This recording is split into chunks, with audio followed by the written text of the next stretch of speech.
If you want to start or scale your property development business to 8 figures and beyond, then you're in the right place. This is the Property XPerts Podcast with Ben Richards and Jack Diggins, two serial entrepreneurs bringing weekly insights from our award-winning businesses. In these podcasts, you'll learn how we found, funded and delivered over £80 million worth of property in the last 6 years, with templates you can use, deal analysis and deep dive discussions that will help you build your businesses successfully. We hope you'll enjoy. Hello. Welcome to this week's special episode, and it's special because a couple of months ago it was unanimous. There was lots of comments down below asking us to lift the lid on all of our businesses. We obviously talk about the day-to-day of what's going on across the businesses every week in sort of high-level topics that are relevant and pertinent to things that are going on at the time. We sort of said we've never actually done a proper business review of each of the businesses within our ecosystem. And that's what we're going to do today. So strap in, and we're going to be lifting a lid on all of the things that happen. What makes them tick. What's profitable, what's not profitable, what projects we like, what projects we don't like, what clients we like, what clients we don't like, all that type of stuff. We've got both property development businesses and service-based businesses within the construction industry. So if you like to learn more about those, then stay tuned. As XP Property, we are here to deliver 1,000 homes and £1 billion in property in the UK, and we collaborate with trusted investors to do that. Before we jump into anything, we've got a big announcement that we have been announcing over the last couple of weeks, which is our charity paddle event. So we are going to be playing paddle for 17 hours straight on the 5th of September in Reading, and we want you to join. So it's all for charity. It's for Oxfordshire Mind, which is all about mental health awareness, and we will be starting at 7 a.m, going through till midnight, and there will be a link down below, 1, to donate, so please give generously, and 2, if you want to join in on any part of the day, you are more than welcome. We have a Google form down below.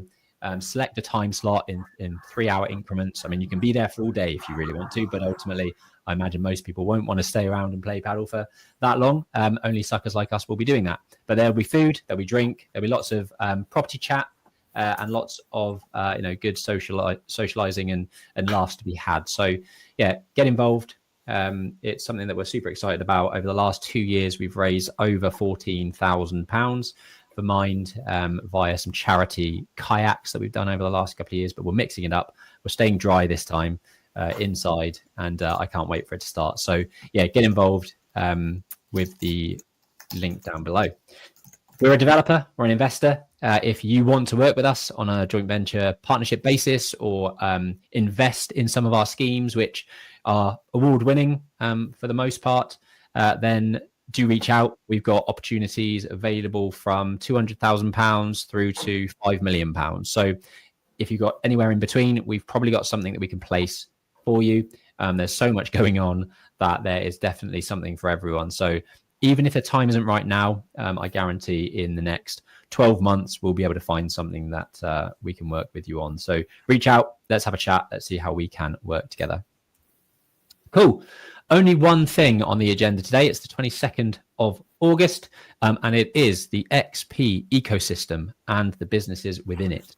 And for those that are new here, you can see on the screen, for those that are watching it on a visual platform, we have 5 businesses that we have started and scaled within the last 8 years. So all of this kicked off really from 2017, 2018.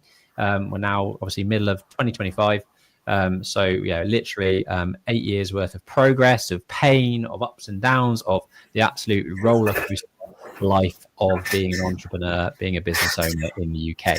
We've got XP Property, Aura Architecture and Interiors, XP Surveys, Central Suites, and Oparo Social, and we are going to be lifting the lid on all of those. Just as a quick overview, when you look at the types of projects that we work on, what we like to see it as being the ecosystem is we can survey it at the start of the project, we can design it with the architectural practice, we can deliver it as part of the development as XP Property, and then once it gets to the post-delivery stage, Central Suites can either take it on from a management perspective, or if it's a social housing stock, then Oparo Social can also offer that as a asset available to an operator to provide supported living tenants with care provision. So that's the ecosystem. We'll really jump into the detail of all of them. This is just a high level overview of the businesses. So I think we should probably just jump straight in. Anything you want to say, Jack? Yeah, I wanted to say on the investment piece, just to roll back a second, is for us to sort of onboard an investor and also find the right deal for them. It can take, it can be done as quickly as same month, or it can take 6 months to get people's understanding of what they're looking for and build them into a pipeline. So do not hesitate to get in contact. Back to the businesses. Nice. Yeah, it would be really good to actually foster some questions for next week's episode, because we probably won't have time today to go through loads of questions on the businesses, but maybe we can do a really detailed follow-up off the back of your questions in each business, because I'm sure there will be a lot. Yeah, we're going to cover a lot.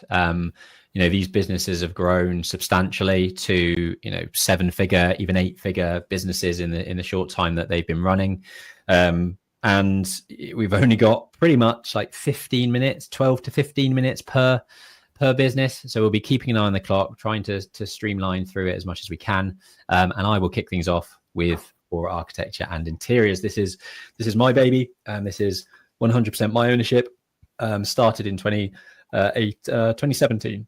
So May 2017 was when I jumped ship from the Berkeley Group. The actual business was set up in 2014 is when you will see it incorporated on Companies House. And the reason for that is that I had it running as a sideline whilst working for the Berkeley Group. It was something that I wanted to set up, sort of cut my teeth on business to a certain degree, understand how the structure works, understand how tax works, do a few sort of planning applications for friends that just, drip fed a small amount of fee into the business, started creating the websites, basically started building the foundations before even jumping ship from full-time employment with the Berkeley Group. So since then, before I go into this, actually, it's basically Oparo Architecture and Interiors are a award-winning residential architecture practice and interior design studio based in Clapham, Southwest London. Our core 3 focuses are residential architecture, so that's your private client stock, where it's a house extension, loft conversion, kitchen extension, basement. We tend to not do much below sort of £250,000 contract value. Our average sweet spot is around about £600,000. For that type of thing, you're probably in a Southwest London terrace property where you're moving out for 9 months. You're doing a side return extension. You're going up in the loft and you're refurbishing the whole of the house and coming back to a brand spanking new house after 9 months.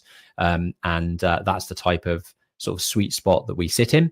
From an interior design perspective, we'll do smaller projects than that if it's purely the internal refurbishment of properties. There's a lot of flats in central London where you could still spend 250, 300 grand on purely refurbishing from an interiors perspective. And those are the types of projects that we love to do in Mayfair, in Chelsea, in Kensington. And this project actually was on the right hand side. That is in Kensington. That is a 10-unit studio development that we did for a developer called Lefroy.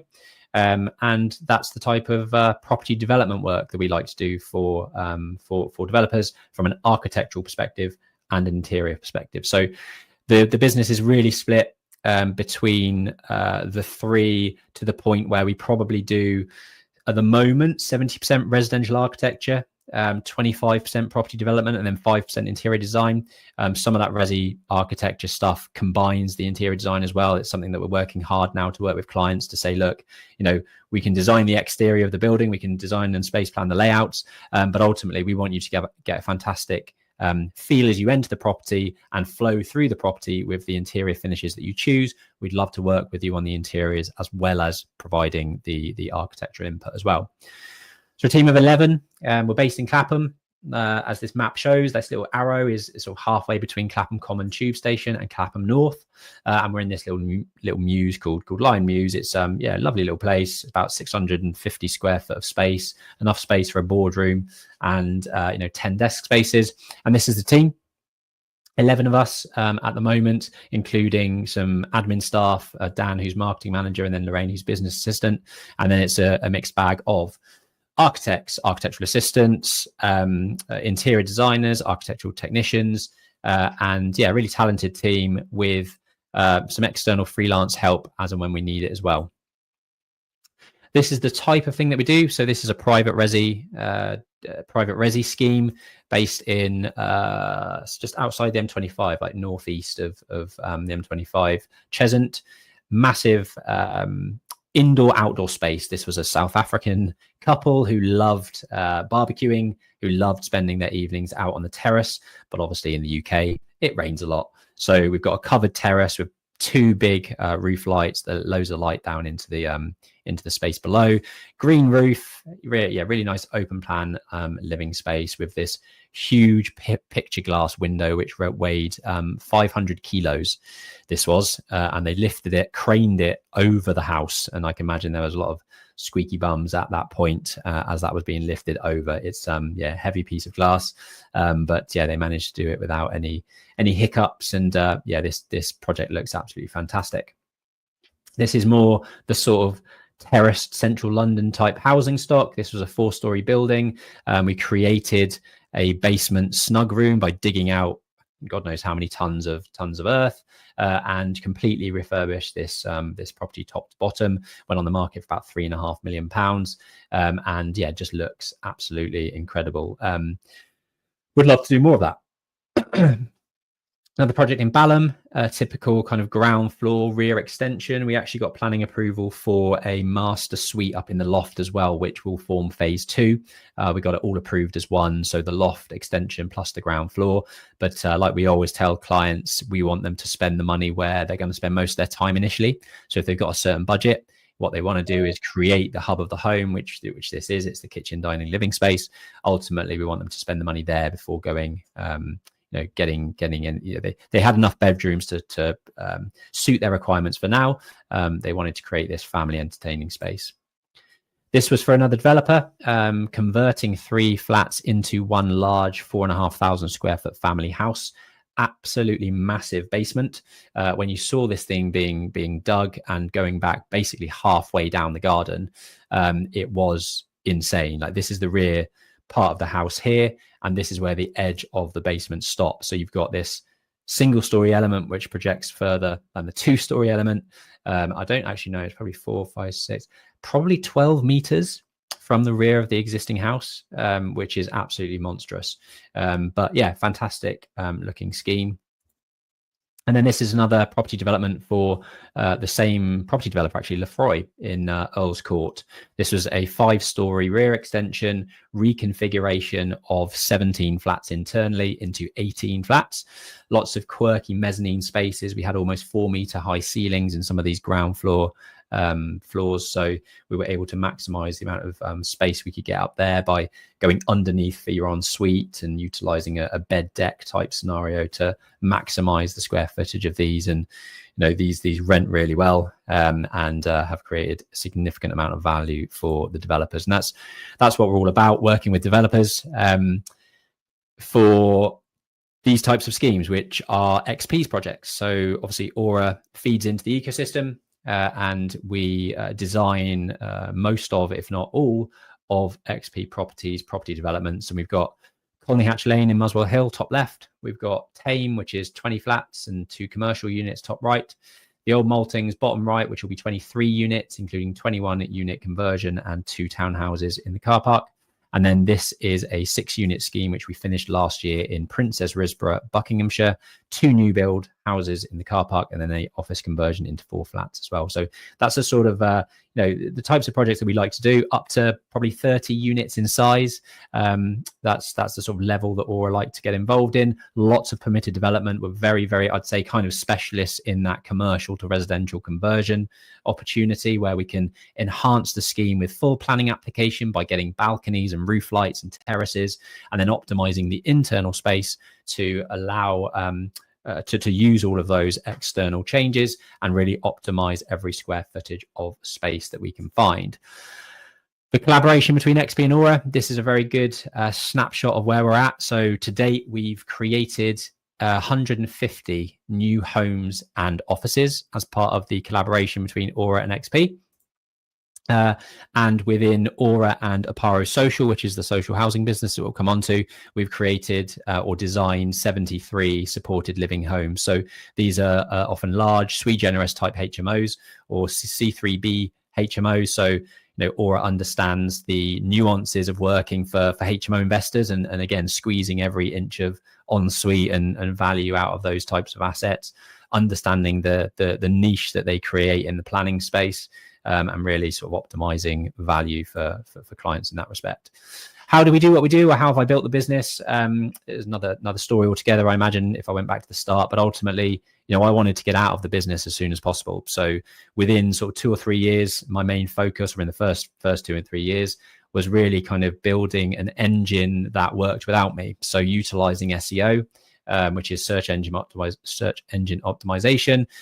Basically creating a really solid digital profile, digital online presence that drew clients to us. So we rank for things like architect Southwest London. We are on number 1 on Google on that search term. Architects in Clapham, we're number 1. So all of those things that we've done early on in the business to create evergreen content online, to really create blog pages that people that are attracted to and rank really well on Google. We actually had about 3 weeks ago an inquiry via ChatGPT from somebody searching home extension costs in London. And because our blog on home extension costs that I wrote probably 4 years ago ranks really well written, has really lots of useful up-to-date square meter rates and project case studies on it, was pulled through to ChatGPT as a valid source and a genuine good source of information for that type of search term, which is the way the world's going with this ChatGPT and AI search engine optimization type stuff. So SEO was quite big at the front end to try and build the business without me. I now have Graham to kind of manage the day-to-day business, and my role is pretty much sort of finance and marketing and business vision and growth and where we want to head. And part of that growth has been the YouTube channel over the last sort of 2 years. We've pushed hard to try and get monetized, but not yet. It's been really challenging actually. I feel like the content that we create and the house tours that we generate are, both fantastic videos, but also really interesting and useful for people to kind of get inspiration from and educate. But it's been really challenging to get some of them to take off. We had a point where some of our videos were getting 14,000 views. We were hacked by someone that then started uploading lots of Call of Duty hacking sort of videos, and I don't know whether we've been blacklisted or what, but since then we really have struggled to get momentum. But if you're not already subscribed to the Homes by Aura YouTube channel, please do. There's lots of really sort of quirky extensions and developments and education around the home improvement work process on there to get your teeth stuck into. Cool, that's a bit about Aura. On to XP. Love it. I think it's pretty symbolic of a book that we've recommended before, Built to Sell, where you build a business to run without you. And then, I won't spoiler alert in the book, but definitely one to watch. Mm-hmm. Cool. So XP Property, which might be the probably most relevant business out of all of them in association with our listeners. But obviously this is to, as Ben said, pull off the lid or pull back the curtain on the other businesses. So XP Property is a home counties based private development company that we've now been running for just over 7 years.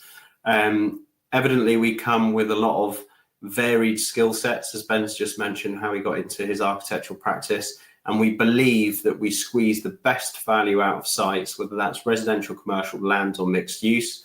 And we focus on creation of value at every stage, including acquisitions, the structuring and the funding, design, delivery, sales and marketing. We actually met with the fund yesterday and we were talking through how creatively we secure the deals. And it's just a given that it's the standard process throughout. We've won awards for our developments, which is amazing to say. We won quality awards, investment awards, deal awards for Deal of the Year. One of our deals actually got Deal of the Year in 2 different award governing bodies. And we're going to go through a little bit more detail about the business. And I suppose one of the main things that I wanted to share about XP Property is that property development industry is extremely difficult to get into and stay in. And that is because it's typically you're wearing a lot of risk with construction, with planning, with delays, with connections, with utilities, with building control, even now fire. And there's a lot of older, more seasoned, established development companies that are still managing to operate purely because they've had their gold rush era.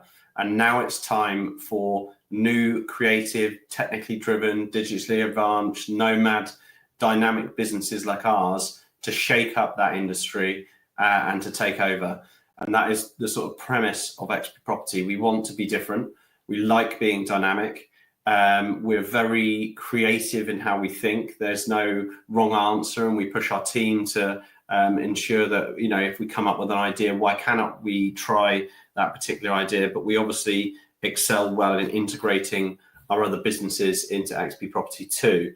We've kind of found a niche more in conversions because we don't have construction in-house.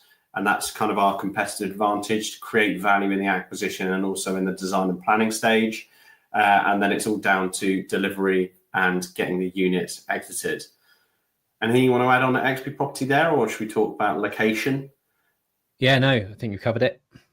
Cool. So location-wise, I used to go to tons and tons of seminars where everyone would be like, you got to go north. And quite frankly, if you are adding square footage and you are getting paid for that, that's our profit. Our profit is creation of value in square footage.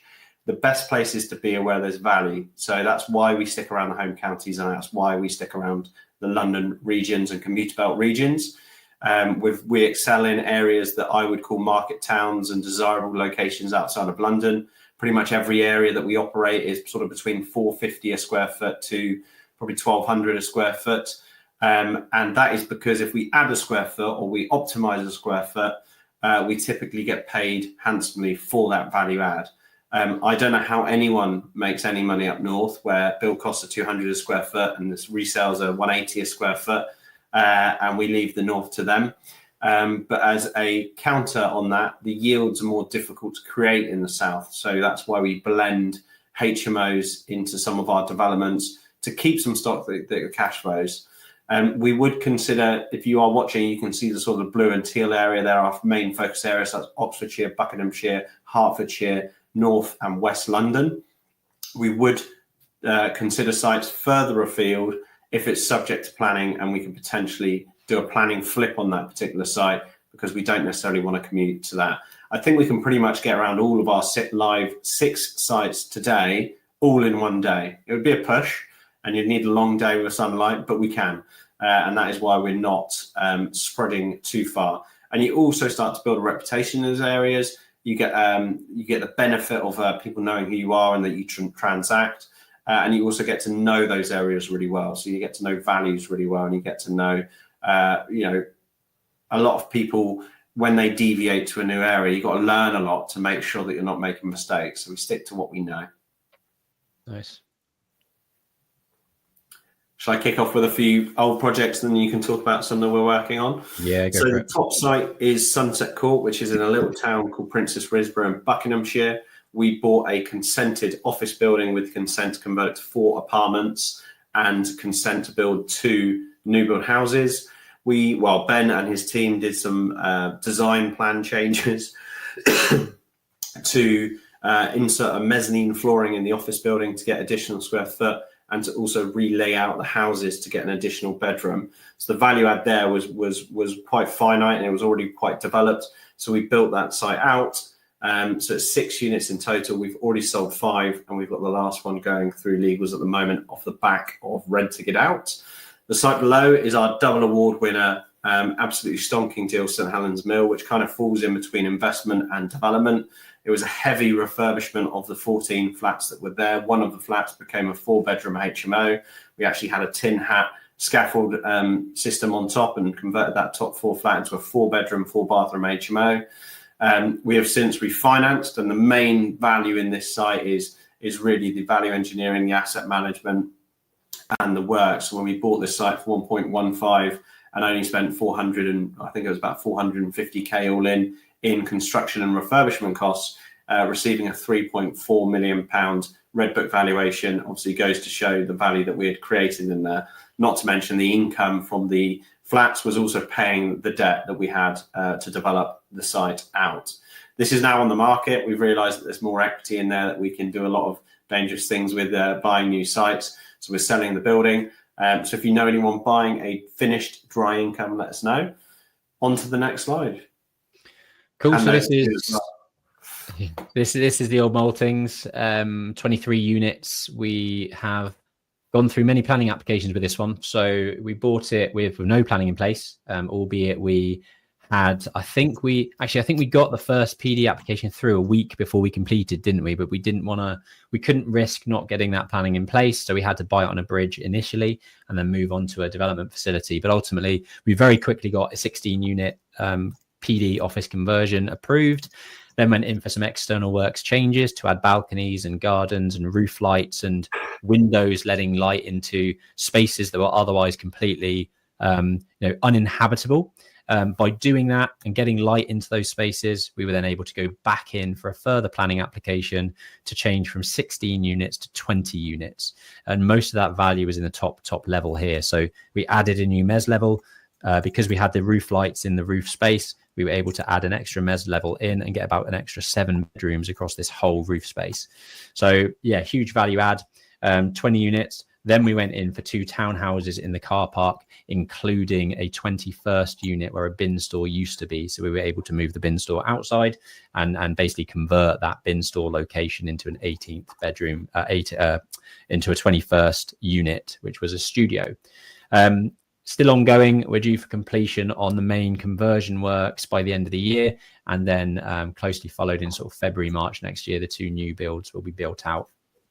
You can see in the images here, the kitchens have gone in, some of the units. I think 10 of the units are kitchens in, flooring down, final second fix items going in. And we've got some various extensions that are going to be starting on site very, very soon. So yeah, super excited about that one. Maple Rise, which is our Colney Hatch Lane scheme in Muswell Hill. We've got 1 of the 9 units sold off plan. Big old basement on this one, 100 meter squared basement at the front of the site. It's sloping towards from the rear to the front. So we've got the front half of the property we dug out and created an extra essentially 4 bedrooms split across 2 units. High end area, £900 per square foot resale value. So every square footage, like Jack says, that we can add is going to add significant value. Just taking you through some of the stuff that we generally create for our sites, which is these types of sales brochures. Branding of the site is super important, especially in areas like this where you need to start selling early. High ticket items, you need to get them sold as quick as possible. And the way to do that is to create site branding that's appealing, that sort of shows the lifestyle of what it's going to be like living there in your new property. A little bit on the specification and the actual accommodation schedule itself, but most of the brochures are more about trying to help people visualize living there and therefore wanting to put some offers forward. Bexton Court, this is a 2-unit airspace scheme that we sold on a couple of months ago. So it's a block of 9 flats, got planning approval for 2 new units on top, and then shifted that on with planning in place. And then on the next page, we've got our West Street Marlow scheme called Archway Court, which is now officially completely finished. We have our first 2 sales going Friday. So being completed on Friday. So excited to get that one out the door. Nice and profitable scheme for us on this one. Pretty much sort of bang on 20% margin on GDV on this. Nice little mews, really cute, quaint off the high street, where downsizers and sort of first time buyers have really snapped up the opportunity, and seriously looking forward to moving in. So great little project for us on that one. So Andrews Court is a bigger beast, 20 units and 2 commercial spaces. So we've shifted a couple of tenants around on that one to the left-hand side of the scheme, as you can see it here. We completed the first phase of works, which was the conversion of office space to 9 flats in the central section, and our phase 2 now kicked off about a month ago, which is this end of the building facing the car park, which will end up being 11 flats through various dormer extensions, balcony additions, internal rearrangement, and chopping it up into those 11 flats. And you can see some of the quirky spaces that we managed to create in the first phase, which is this type of thing where we had like a mezzanine space for library, storage, desk, whatever it wants to be. This one's kept in our portfolio. This is the doctor's surgery conversion that we converted to 5 flats. Those 5 flats are arranged as basically sort of cluster block of HMOs. So we've got 14 HMO bedrooms across those 5 flats. And this is something that we are actively refinancing at the moment, holding within our portfolio, and is a nice cash cow for XP to kind of hold for the longer term. This is the newest purchase, which is Halifax, an old Halifax bank in the high street of Abingdon, retail space at ground and basement level, which we're either trying to sell off or get a tenant in and then sell off with a tenant in situ. The upper levels, it's a grade 2 listed building, so we've got listed building consents to contend with, but we're converting the top 3 flats, which were originally 2-bedroom flats, so 3 2-beds. We're converting this into 3 3-bed HMOs, so pushing the kitchen space into the center of the floor plate, and converting the rest of the space into 3 massive bedrooms with little kitchenettes, all with ensuite or off-suite shower room facilities. And we are just kicking that off. So I was there this week. The stud work partitioning is in. The first fixed electrics have started, and we are separating the retail space from the uppers with fire separation, acoustic separation, all that type of stuff. Cool. So that's a good idea of sort of the projects we've got going on at the moment and some of the historic ones. Jack, do you want to talk through kind of the history of where we've come from and where we are now? Yeah, so a lot of people may have been following us just for 6 months or a year, or even I've been to speak at events and people say you're really young, don't feel it anymore. You're really young. How have you been an overnight success? And they say that someone can work for 10 years and then become an overnight success. And I think that's sort of the moral of this slide, really. Like, we haven't just popped out of nowhere and started delivering. 36 million by anyone's standards is a lot. That's a lot of quite large sites. Obviously super humbled to be able to be part of that delivery, and most of the kudos goes to bringing the right people in and the team that help us deliver that. But what we do like to show is this sort of age timeline, just to show where we've come from, how and the scalability of it, really. So back in 2018 was pretty much when we were just starting out / doing our own thing before Ben and I were really coming together, and that was a couple of sites with a few million GDV, which in the areas we're delivering, that could be 2 units, which it was. And then as you go through the years, in 2019, 6 million GDV turnover, 2020, 12 million GDV turnover, 2021, 22 million GDV turnover. So kind of doubling every year, which is quite easy to double your revenue in a project delivery basis, because all you got to do is buy a bigger site that's, that this should be the same amount of work, but it's bigger. Whereas if in a service-based business, in an XP Surveys or an Aura, to double your revenue in a year is almost unheard of and crazy. And that, in some technical businesses, you might be able to do that, but definitely not in a service-based business.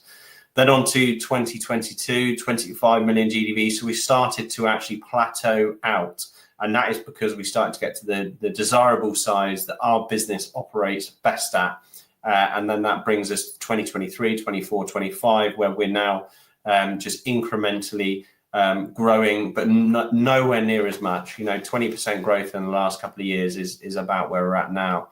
And it's good to have these snapshots and look back to see the trajectory you're going at and understanding your own business performance and where you want to be in terms of size. But mine and Ben's aspirations have changed and grown over the years. I think.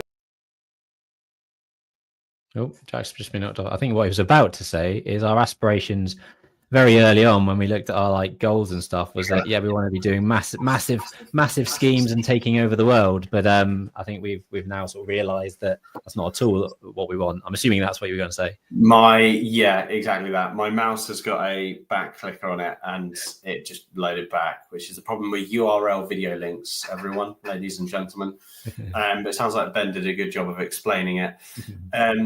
And it's good to check in with your goals, so where you want to go, what you want to do, and actually look at the journey to get to where you've got to. One thing I think we do have on a timeline is actually how many people we have in the team, which will be interesting to look at as well.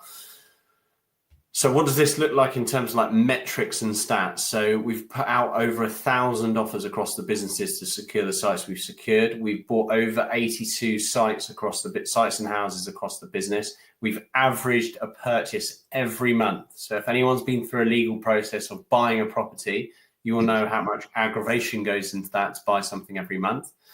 We've delivered over 270 homes back into the market space across the businesses.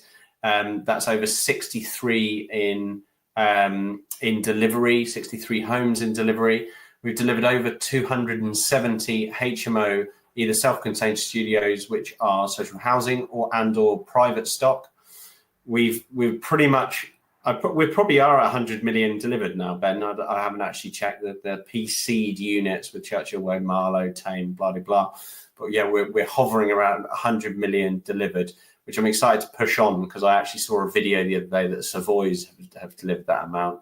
I thought, yeah, we've got to be better than them. 60 million of debt raised, 17 million of private investment across our trusted investors. And we've won over 7 awards. And we're soon to hit 250 units delivered as well. So some really cool milestones in there. You would have seen our goal at the beginning that we wanted to deliver 1,000 homes and £1 billion worth of property. And this is how you do it. That's how many offers you got to get out to get 10% of the way. So by the time we get to $1 billion, it will be 10,000 offers that we would have got out. And a lot more to be talked through in terms of investment raised, obviously debt raised. So yeah, I mean, you got to put in hard yards.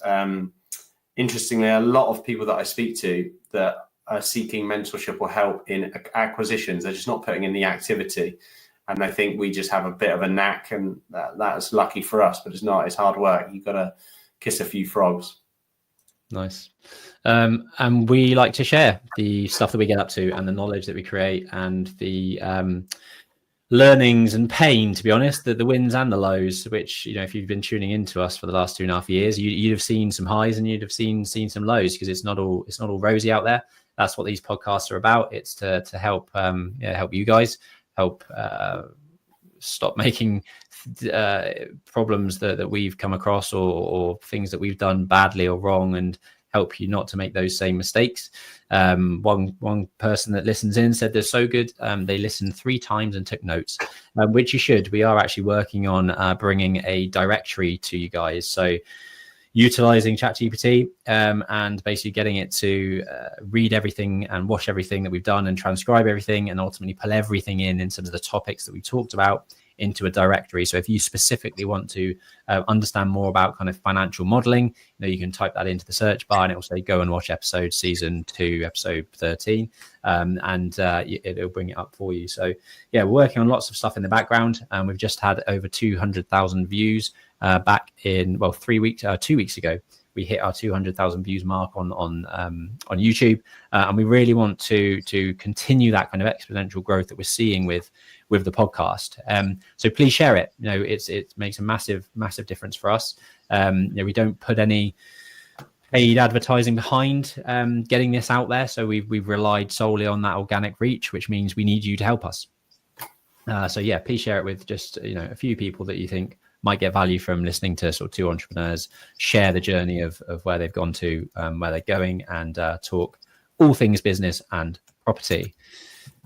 So that's XP Property. On to a bit about XP Surveys. So for those that actually didn't know, we even ran XP Surveys. We started it about 4.5 years ago. It was something that I'd had on the back burner with Aura for a while after getting pretty poor service from our measured building surveyors. And thinking, this is a a really technologically advanced sort of industry with the tech that they use. I mean, the kit that we use is like 42 grand's worth of laser scanning kits, super high tech, and it's evolving all the time. But it seemed to be stuck in a really like old school way of doing things. So you had this divide between the kit and the processes that people were using, and then the process and the operations behind the businesses and the people that were running them, who often, to be honest, were like, middle-aged guys that have been doing it for 30 years and kind of stuck in their ways. And I felt like it could just be done a lot better. So I said to Jack, do you want to make a go of this? It's, I think, a really scalable business model. We set it up under XP Property initially, tested for a couple of months in terms of getting things set up and winning some work. And obviously we had a baseline of work from XP Property and Aura feeding into that early pipeline. So we had a little bit of revenue coming in from day one. Funny story around how our first employee came on board, because Jack was letting out one of his properties in South Oxfordshire, and one of the new tenants opened the door, and Jack said, hi, I'm the landlord, I hope you're enjoying your new home, blah, blah. Who are you? What do you do? And he said, actually, I've just been made redundant from a measured building surveying practice. And Jack said, well, that's funny because we've just started one. Do you want a job? 4.5 years now, I guess. Oscar's been working for us as a sort of lead surveyor. He's seen the growth all the way from start to finish. And what we're trying to do is effectively be, the fastest within the UK. I know through my architecture practice, and I know through development, that time is money when it comes to this type of stuff. We can't start our work until we've got the survey information, accurate, reliable survey data from site to start our works and start designing what we're looking to propose and start the concept designs, etc. So the sooner we get that survey information, the sooner we can start earning our money, and the sooner the developer can start their project. So ultimately, time is money. So we want it to be as fast as possible. And we still, we turn around at the moment. Our average is about 6 days from survey to delivery of drawings. And on smaller projects, that could be as quick as 2 days. We have some larger schemes that reduce that time scale down to the 6 days. So that's where we want to be. We want to be the fastest from the whole process. So ultimately, we've built a sort of AI algorithm-based API integration instant quoting tool, which sounds quite fancy, but ultimately we use property data to spit out an instant quote very quickly. So all you have to give us is your address, the full property address, select the services that you want, and ultimately in the background we then do lots of clever stuff, pulling property data together with our pricing algorithm to spit out an instant quote within literally 2 minutes. The old school way of doing that would have been sending an email in or phoning a surveying practice saying, this is what I want, this is the address, these are the services I want, this is the location of where I want the surveys taking place. And then what might happen internally is they have to go to their surveyor to price it up. That might take literally like 48 hours for them to price it up because they're so busy doing other stuff that it takes that long. And then on the third day, you get a quote through via email. We've basically cut that 3-day process down to essentially 2 minutes using technology and API integrations and just being a bit more smarter with it. So that's the crux of kind of where we want to take XP Surveys. It's very AI and technology led. And the operations and speed of the business is something we're constantly working on. We're actively building a client portal using an AI program at the moment to create a client portal, a freelancer network, and an admin portal for us to manage all of our projects in one place and have everything stored in one area to streamline and make our business way more sticky when architects and developers come to use it. So we offer floor plans, elevations, sections, roof plans as a typical measured building survey, topographical surveys for large property developers where it's plots of land that they're building 200 homes on, for example. And then we often use a laser scanning equipment, which creates a 3D point cloud of the data. So we can output information in 3D Revit models for architects, or we can output information in 2D format with AutoCAD, which is sort of standard over the last 30 years of what people would use to kind of create this. So we feel like our almost like plan A for everything is way beyond what other people are doing out there. our plan B often, whether it be the instant quoting tool or the outputs that we have available, is everyone else's plan A and what they generally do. So, we are, I think, cutting edge. We, just like XP Property, we want to be dynamic, we want to be disruptive, and that's what we're trying to bring to the industry. Yeah, everything you need to be as fast as possible on site.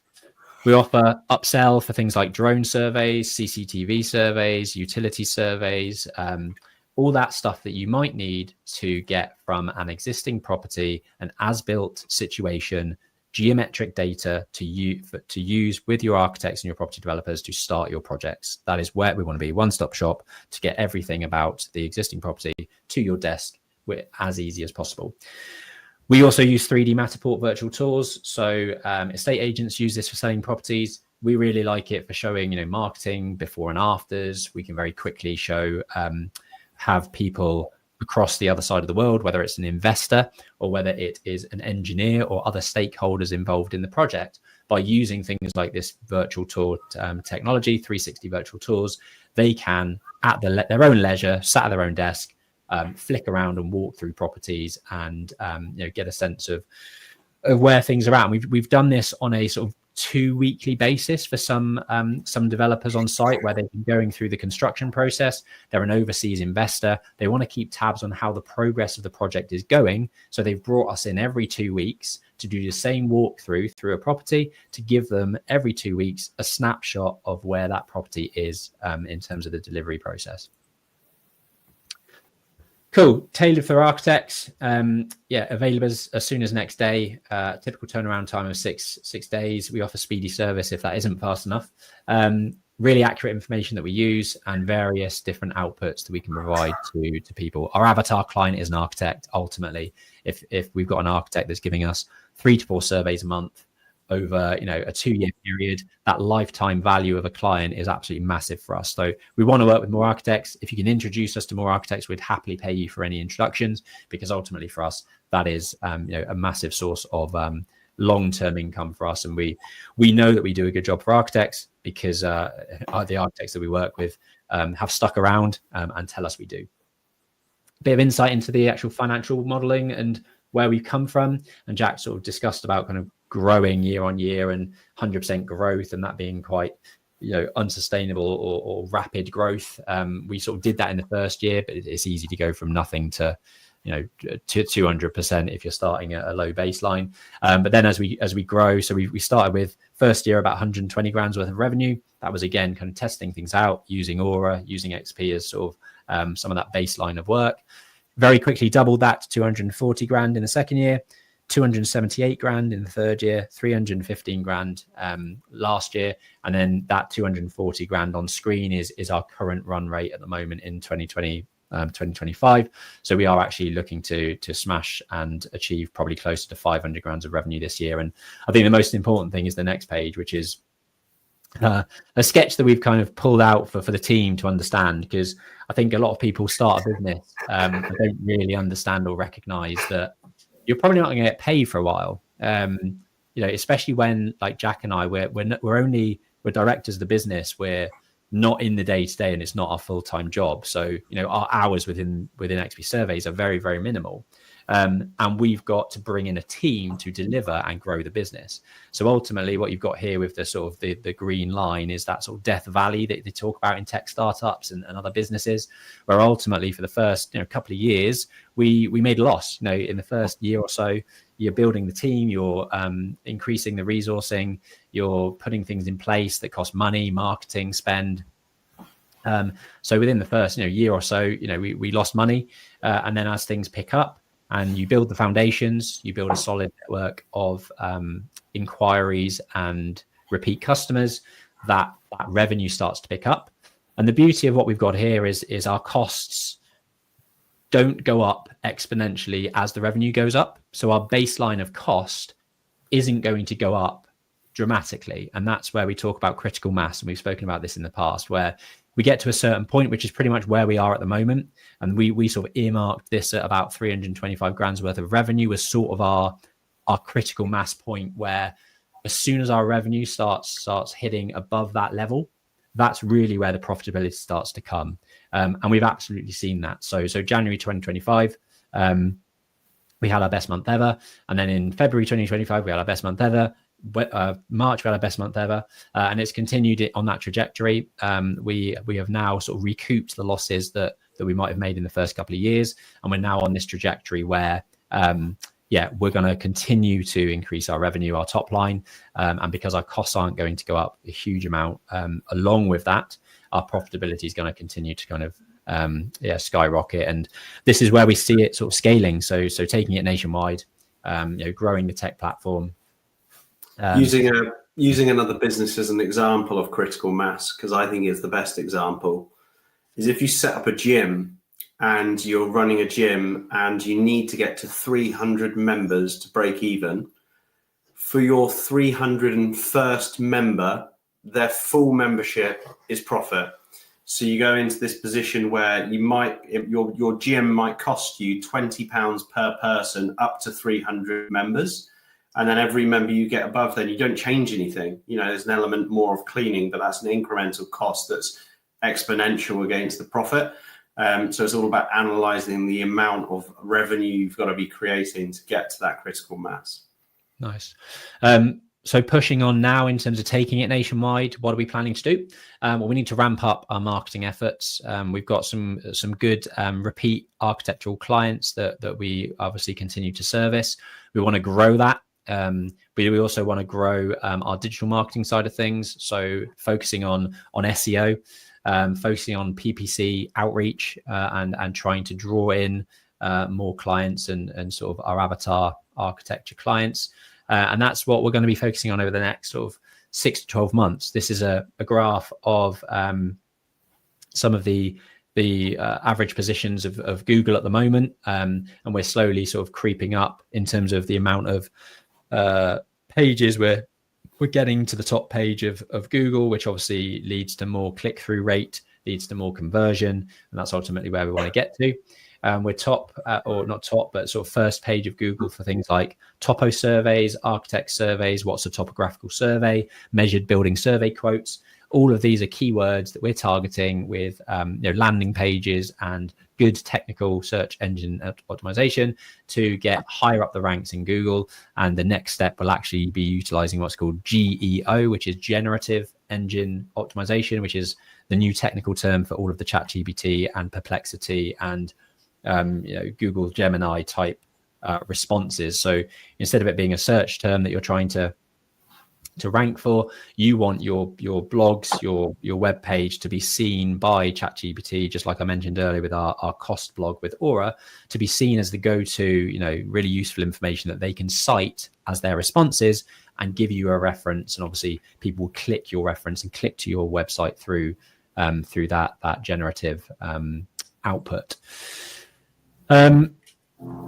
We've continued to kind of grow in terms of the website and the performance and the number of users that are coming to it. But with the pay-per-click advertising and really focusing on an SEO approach, we're going to continue to get the traffic on our website, far higher, which will lead to more click-throughs, more conversions, and ultimately more business. So watch this space over the next 12 months. And if you are a SEO specialist or a digital SEO specialist and PPC specialist, we have an active role that we are advertising at the moment for exactly that. It will be 3 days in XP surveys, 2 days a week in Aura.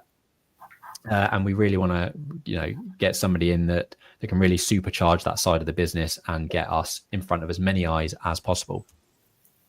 Cool. Oparo Social. Yeah. So you may have heard us talk about Oparo Social before. This was a collaborative joint venture that we did with 3 other parties to deliver social supported housing in South London. We'll come on to locations shortly after. And fundamentally, the way that we do this is we are the landlord. So we go out, find the deals. When we found the prospect property, we will draw together essentially a floor plan that matches the mandate with the registered housing association that we work with. They would then sign a pre-agreement on a lease for that building so that we have comfort that we have a tenant the day that we practically complete. We would then go through, develop the properties back to brick renovations, split and make alterations internally to cater for that. So most of our bedrooms, most of our self-contained units are around 12 to 18 meters squared with their own kitchenettes and bathrooms. Ben's showing you a Matterport of the quality now. And then once we're finished, it then gets handed over to the Registered Housing Association, typically on a 10 to 25 year full repairing lease.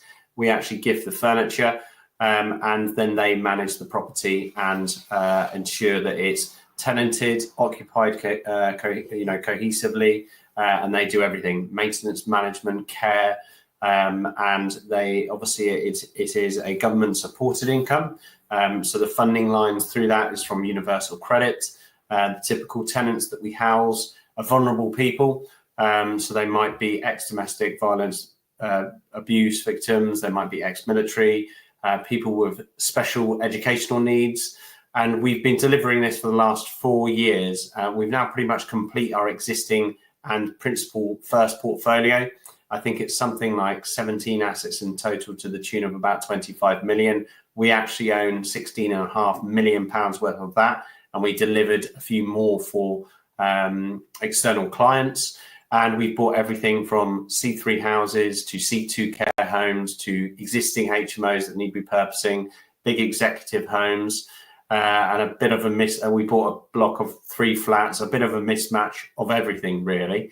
We're typically located sort of really South London, down towards Croydon, New Allington, Thornton Heath, and a few in Streatham, so nearer to Clapham, where Ben's office is based. What else is there to say that's relevant? We've finished the portfolio now, and we're actually opening up the opportunity for people, investors that want a drier income with no construction risk per se on a leased property to come in and take a look at that. So we've already finished the building; it's already tenanted, it's already rent rolling. And we've sort of put the feeders out to see if anyone is interested in that space, a bit dry. We're happy to stay in on the portfolio, but some of our partners want to cash in and move on. Yeah. Cool. Running out of time a little bit, but there's lots of interesting stuff that you're going to talk about with Central Suites. So stay tuned. Yeah, so last but not least, and you probably could actually see that with XP Surveys, Aura Architecture, XP Surveys in initial site work, Aura Architecture in design, XP Property in construction and delivery, and then Oparo as end management. Central Suites is kind of the last picture of the puzzle that falls into HMO and management, essentially. We are a co-living business based out of South Oxfordshire. Our motto is building a powerful community, one home at a time. We do really take huge care in creating properties that aren't just purely based on a model and actually creating stock that we would be choose to live in. So the way that we see it is a very modern take on living. We don't have any contracts that people get tied into. We like finishing things with a bit of flair. We don't put timber all over the walls and paint all the skirting and architrave a dark black or blue. We're not that eccentric. We try and make nice, clean, light homes. And that's really, really important. We do have quite a small team. So we have an estate manager called Dawn. Obviously, I run the business. Well, not obviously. I run the business with my brother. This actually brings me on to the reason that we set up the business. So I went to Oxford Brookes University. He went to Bristol University. We both lived in share housing. We both had mold in our rooms. We both paid an extortionate amount for a terrible service. And that's when we said, look, we can do this better, actually spend money. And believe it or not, if you split 40 quid across 6 tenants to have something that's the best thing in that town, they will pay it. So we know that what we deliver is the best in the market and is comparable cost to our competition, but the actual quality and value for money that people get is why we don't have any voids, and that is sort of proof of the pudding, really. And we also have Jay, who works in media and marketing in the team. So moving on to what do we do? So we have a blend of 3 strategies. Your standard house of multiple occupancy. This is typically where we take a rundown property or a badly laid out property, or even a property that is just a normal property, and we would then convert that into a design-led, typically 4 to 6 bedroom house of multiple occupancy. We do it back to brick, so we make sure that the thermal upgrades are really good, the quality of the delivery is really good, the heating's good, the electric's good, the Wi-Fi's good, and we build that out to a high standard. We have done some sui generis HMOs, but I'm a massive believer that we like to stick to the bricks and mortar valuations where we can. So HMOs is one product. Flips is the second product, where we buy a property and we are renovating, but essentially reconverting it or putting it into a good state so that we can sell it for a profit. So we're typically buying, the distressed deals, or a property that's been on the market for a while, or something that needs a lot of work, or something that's not mortgageable, renovating it and turning it around as quickly as possible. The reason we like doing flips is it's quick cash flow returns, and that cash flow is sometimes a little bit more difficult to come across for HMOs. It's not big lumpy sums. And last but not least, we do management. So once we've delivered HMOs and we've sold out flips, we also manage all of XP properties that are kept in the portfolio pretty much. We also manage our portfolio building clients' properties as well, and I'll come on to what that means in the next slide.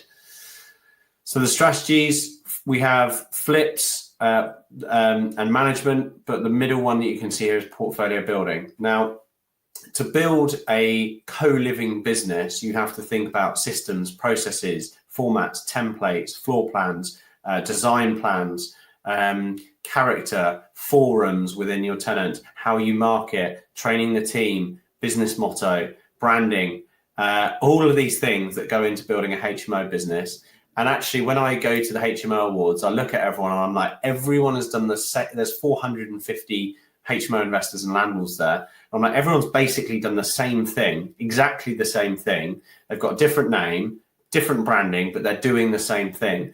And we want to basically rip that up. And as Central Suites, we want to expand our portfolio almost like a franchise. So we've launched a portfolio builder where private investors can come on board, benefit from all of the hard work that we've put in to get this right and to be the best at what we do.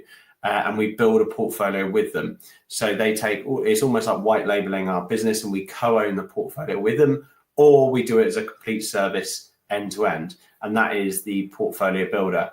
Once we've finished the portfolio, we then manage it as well. So we typically acquire, project manage, and manage it for our clients. And we've now got 4 portfolio build clients that we work with. We only have a select few that we do work with, because obviously we want to make sure service and quality is delivered. But that is what the portfolio builder is. This is an example of a flip house that we would deliver, if you can visually see that.